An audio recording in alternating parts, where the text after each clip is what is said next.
नमस्कार। बिहान इंडिया के खास कार्यक्रम पॉलिटिकल प्रसंग में आप सबका स्वागत है। भारत के लोकसभा चुनाव 2024 के रिजल्ट आ चुके हैं। भाजपा के लिए भले ही यह चुनाव उनके संतोषजनक न रहे हो, भाजपा के लिए यह चुनाव उनके बहुमत से आंकड़ों से काफी नीचे था, लेकिन अब जब चुनाव रिजल्ट घोषित हो चुके हैं, सरकार बन चुकी है, तब राज्यसभा की 10 सीटों पे चुनाव की सुगबुगाहट शुरू हो चुकी है। बिहार से 2 सीटें रिक्त हुई हैं, जिनमें से पाटलिपुत्रा से मीसा भारती लोकसभा की सदस्य चुनी गई हैं। दूसरी तरफ भाजपा के विवेक ठाकुर भी नवादा सीट से लोकसभा जा चुके हैं। अब ऐसी परिस्थिति में बिहार के इन 2 सीटों पर राज्यसभा का चुनाव होने वाला है। साथ ही साथ आपको भारत के अन्य राज्यों, जिनमें से आसाम, बिहार और महाराष्ट्र के 2-2 सीटों पर फिर से राज्यसभा के चुनाव होंगे, जबकि हरियाणा, मध्य प्रदेश, राजस्थान और त्रिपुरा में एक एक सीट के लिए राज्यसभा के चुनाव होंगे। आज इसी विषय पर बातचीत करेंगे। बिहार में जो 2 राज्यसभा की सीटें खाली रिक्त हुई हैं, उन सीटों पर कौन कौन से प्रत्याशी खड़े होने वाले हैं, किन किन प्रत्याशियों के नामों की सुगबुगाहट है, दोनों इंडिया और एनडीए गठबंधन की तरफ से किन किन नामों को आगे किया जा रहा है। साथ ही साथ हम इस विषय पे भी चर्चा करेंगे कि अभी आने वाला राज्यसभा का चुनाव भाजपा के लिहाज से कितना महत्वपूर्ण है। हम इसी विषय पे चर्चा करेंगे। हमारे साथ जुड़ रहे हैं जर्नलिस्ट विद्यासागर जी। विद्यासागर जी, स्वागत है आपका। नमस्कार, आपके दर्शकों को भी, आपका भी पीयूष भाई। विद्यासागर जी, बिहार में 2 सीटें राज्यसभा की खाली हो रही हैं, मीसा भारती की और विवेक ठाकुर की। दोनों गठबंधन की तरफ से किन किन नामों की सुगबुगाहट आपको सुनने को मिल रही है, किन किन पहलवानों को खड़ा किया जाएगा इस चुनाव में? देखिए, दोनों जो सीटें हैं, एक तो मैं आपको बता दूं कि राज्यसभा का जो ये 10 सीटों पे जो चुनाव होने वाला है, जो रिक्त हुई है और जो उनके सदस्य लोकसभा के सदस्य चुने गए हैं, वहां एक एक करके चुनाव होना है। बिहार की आप बात कर रहे हैं, तो बिहार के परिप्रेक्ष्य में विवेक ठाकुर की जो सीट है राज्यसभा वाली, वो 2026 तक का उसका टेन्योर है। वहीं मीसा भारती का जो सीट है, उसका टेन्योर 2028 तक है। अब ये दोनों सीटों का चुनाव अलग अलग होगा और ऐसे में एनडीए को ये दोनों सीटें मिलती दिख रही है। उसका कारण यह है कि एक बार में एक सीट का चुनाव होगा और बहुमत बिहार में एनडीए का है, चूंकि ये विधायकों द्वारा चुने हुए राज्यसभा के सदस्य होंगे। जो विधायक हैं वही इसमें मतदान करेंगे। अगर मतदान की भी नौबत आई तो एनडीए को बिहार में बहुमत है, तो बहुमत के आंकड़े को छू लेगा और उसमें दोनों सीटें जो है वो एनडीए को बिहार से भी मिलता हुआ दिख रहा है। बिहार ही नहीं बल्कि बाकी भी जो देश में जो 10 सीटें हैं, वो 10 की 10 सीटें एनडीए के ही खाते में जाते दिख रही है, खास करके भाजपा के खाते में। बिहार की अगर बात करें तो 2 में 1 सीट से यह संभव है कि जो वो जदयू के खाते में चला जाए या उसके सहयोगी किसी दल को वो सीट मिल जाए, खासकर उपेंद्र कुशवाहा को, क्योंकि उपेंद्र कुशवाहा चुनाव हार चुके हैं। इसलिए और एक सहयोगी के रूप में भाजपा उन्हें आगे बढ़ाना चाहती है, रखना चाहती है विधानसभा चुनाव तक, क्योंकि वो गठबंधन के एक मजबूत घटक हैं। भले कहीं कोई सीट ना हो, लेकिन उपेंद्र कुशवाहा का अपना एक जनाधार है पूरे बिहार में। उस जनाधार की बदौलत ही उनको लोकसभा में भी एडजस्ट किया गया था और जो पिछले विधानसभा की अगर बात करें 2015 की विधानसभा में भी उन्हें एडजस्ट किया गया था। मुझे जो लग रहा है और जो राजनीतिक गलियारे में जो चर्चाएं चल रही है, उसमें 1 सीट उपेंद्र कुशवाहा के लिए और 1 सीट भाजपा अपने लिए रखेगी। तो भाजपा से चूंकि भूमिहारों का कोटा जो है वो खाली हो रहा है, जो विवेक ठाकुर भूमिहार हैं और उनके जगह पे जो सीट रिक्त हो रहा है, तो ऐसे में ये माना जा रहा है कि किसी भूमिहार नेता को ही जो है भाजपा भेज सकती है। लेकिन यहाँ 2 चीजें और देखने लायक है।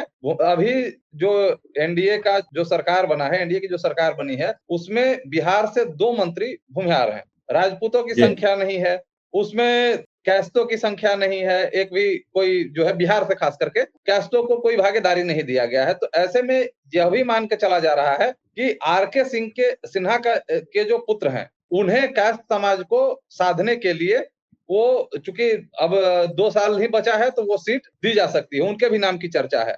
ऐसे जो है वो राजपूत समाज से आरके सिंह का भी नाम चल रहा है, जो अभी आरा से चुनाव हारे हैं, केंद्रीय मंत्री, जो पूर्व केंद्रीय मंत्री रहे हैं। तो ऐसे में 3 नामों की चर्चा वहां है। वहीं अगर बिहार समाज से बात करें तो राकेश सिन्हा जो राज्यसभा के सदस्य रहे और इसी वर्ष अप्रैल के आसपास उनका राज्यसभा का जो है टर्म पूरा हुआ है, उनके भी नाम की चर्चा चल रही है कि अगर संघ का चला या भाजपा बिहार में नई पीढ़ी को आगे लाने की सोच रही है, तो राज्यसभा में राकेश सिन्हा को भी भेज सकती है, अगले 2 साल के लिए, क्योंकि आगे बिहार विधानसभा के चुनाव हैं, तो कहीं ये मैसेज ना जाए कि भूमिहारों से एक राज्यसभा का सीट छीन लिया गया। तो इस लिहाज से भाजपा राकेश सिन्हा पर भी दांव लगा सकती है। जो भाजपा के अंदर जो चर्चा चल रही है, जो राजनीतिक गलियारे में चर्चा चल रही है, उससे ये बातें छन के आ रही है। वहीं विपक्ष तो चूंकि दोनों सीट पर अब उम्मीदवार देगा, अगर उम्मीदवार देता है तो दोनों सीट पे मतदान की नौबत होगी। अगर उम्मीदवार नहीं जी देता है तो निर्विरोध जो है दोनों सीट पे, वो एनडीए को फायदा हो जाएगा। लेकिन मुझे नहीं लग रहा है कि ये सीधा-सीधा फायदा जो है तेजस्वी यादव या कांग्रेस जो है बिहार में होने देंगे। ये चुनाव के नौबत तक जाएगी ये दोनों सीटें, जो उपचुनाव है उसमें। तो अगर एक सीट पे चुनाव की बात हुई, तो चूंकि ये सीट कंफर्म नहीं है, जीत कंफर्म नहीं है, तो इस लिहाज से ऐसे तो लालू परिवार की यह सीट है, मीसा भारती वाली, तो उसके जगह पे रोहिणी आचार्य को भेजने की चर्चा चल रही थी। लेकिन चूंकि एक अलग-अलग चुनाव होंगे, इसलिए और ये जीत सुनिश्चित नहीं है, तो एक बार फिर मैदान में खड़ा करके और बेटी को लालू प्रसाद हराना नहीं चाहते हैं। ऐसे में वो किसी मुसलमान चेहरे को आगे करेंगे, या हो सकता है किसी एक राजपूत नेता को वो आगे करेंगे इस उपचुनाव के लिए, राज्यसभा के उपचुनाव के लिए। तो अगर या मुसलमान में करते हैं, तो मुसलमान में भी उनके पास 2-3 नेता हैं जो चाह रहे हैं राज्यसभा के लिए, लॉबिंग कर रहे हैं। अब्दुल बारी सिद्दीकी को तो विधान परिषद में एडजस्ट कर दिया है, लेकिन उसके बावजूद भी और भी जो कुछ नेता हैं वहां पे, जो सीनियर नेता हैं, उन्हें वो टिकट देके, और चूंकि हार तय है, इसलिए लालू प्रसाद देख रहे हैं कि एक तीर से 2 निशान हो जाए। एक जिन्हें टिकट दे दें राज्यसभा का, वो खुश भी हो जाएं, और विपक्ष जो एनडीए है उसको सीधी चुनौती भी दी जा सके। कुल मिला के बिहार का जी यह परिदृश्य है। वहीं अगर हम बात करें तो दूसरे सीट को लेके जदयू भी जो है भाजपा पर दबाव बनाने की स्थिति में है।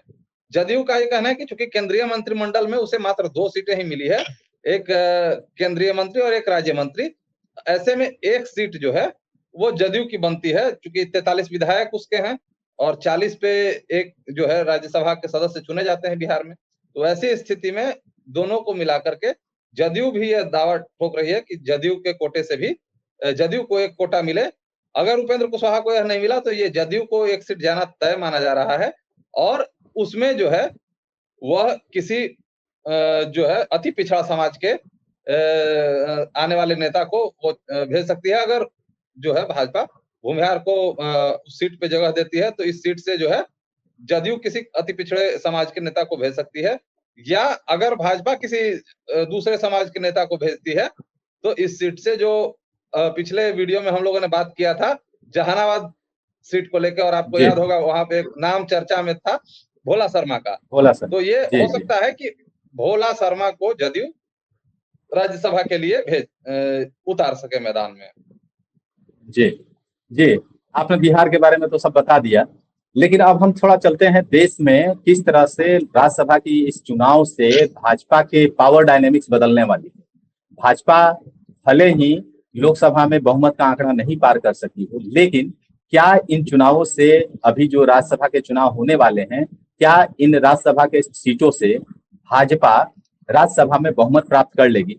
क्या लगता है आपको, ये जो 10 सीटें हैं और आपने कहा कि हर सीट पे अलग अलग चुनाव होने की संभावना है, आपने बताया कि अलग अलग चुनाव होंगे, ऐसी परिस्थिति में 2 सीटें आसाम से, 2 सीटें बिहार से, 2 सीटें महाराष्ट्र से, एक त्रिपुरा, एक हरियाणा, एक मध्य प्रदेश और एक राजस्थान, क्या लगता है राज्यसभा में भाजपा की स्थिति क्या होने वाली है इन चुनावों के देखिए, बाद? 10 में यह माना जा रहा है कि 9 सीटें जो है वो भाजपा को सीधे तौर पे फायदा होने जा रहा है। उसमें 2 से 3 नेता हैं जो अभी इसमें हैं, इस लाइन में हैं, लेकिन लोकसभा का चुनाव जीत के आए हैं। उसमें सर्बानंद सोनोवाल हैं, उसी तरह जी से असम के ही एक और विवेक भाजपा के ठाकुर नेता है। हैं। उसके बाद महाराष्ट्र की बात करें तो पीयूष गोयल महाराष्ट्र से जी जो है वो चुनाव जीत के जी गए हैं, लोकसभा चुनाव जीत के वो गए हैं, वहां राज्यसभा में वो थे। तो सीधे तौर पे अभी भाजपा की राज्यसभा में हम बात करें तो भाजपा के पास अभी 90 सीटें हैं, और जी जो एनडीए अगर गठबंधन की बात करें तो कुल 110 सीटें हैं। अब ऐसे में जी अगर 9 सीटें 10 सीटें बढ़ती है भाजपा के एनडीए के खाते में, तो भाजपा की संख्या लगभग 99 के आसपास, यानी 100 का आंकड़ा जो है भाजपा छूने की ओर है राज्यसभा में। वहीं एनडीए का जो पूरा आंकड़ा है वो 120 हो जाएगा और राज्यसभा में जो कुल जो है सीटें हैं वो 250 सीटें हैं। बहुमत के लिए राज्यसभा में 125 मतलब 126 सीटें चाहिए होती है किसी भी बिल को बहुमत से पास करने के लिए। तो वैसे में जी भाजपा बहुमत के करीब पहुंच चुकी है और इसका सीधा फायदा जो है भाजपा को जो विभिन्न जो बिल पेश किए जाएंगे और जिसको कहते हैं कि विवादित है या फिर उस तरह का बिल महत्वाकांक्षी है जिसमें योजनाएं हैं उसको महत्व। राज्यसभा में परेशानियां होती थी, वो बिल अब सीधे तौर पे राज्यसभा में भी पास करा सकती है। तो ये कहें कि नरेंद्र मोदी को जरूर, भाजपा को, एनडीए को जरूर लोकसभा में नुकसान हुआ है, लेकिन राज्यसभा में अब एनडीए को बहुमत मिलता दिख रहा है। बहुमत की ओर एनडीए है और ये इस लोकसभा का के चुनाव परिणाम का एक असर राज्यसभा पर दिखेगा कि राज्यसभा में उसके 99 सांसद, राज्यसभा सांसद हो जाएंगे और ये भाजपा के लिए एक बड़ी उपलब्धि होगी। अगर आपको हमारा वीडियो पसंद आया हो तो बिहान इंडिया के चैनल को लाइक कीजिए, सब्सक्राइब कीजिए और अपने परिवार और अपने दोस्तों के साथ शेयर करना ना भूलें। साथ ही हमारा बेल आइकन भी जरूर दबाएं और हमारा चैनल ट्विटर, फेसबुक और यूट्यूब पे है, तो तीनों जगह अपना सपोर्ट जरूर दिखाएं।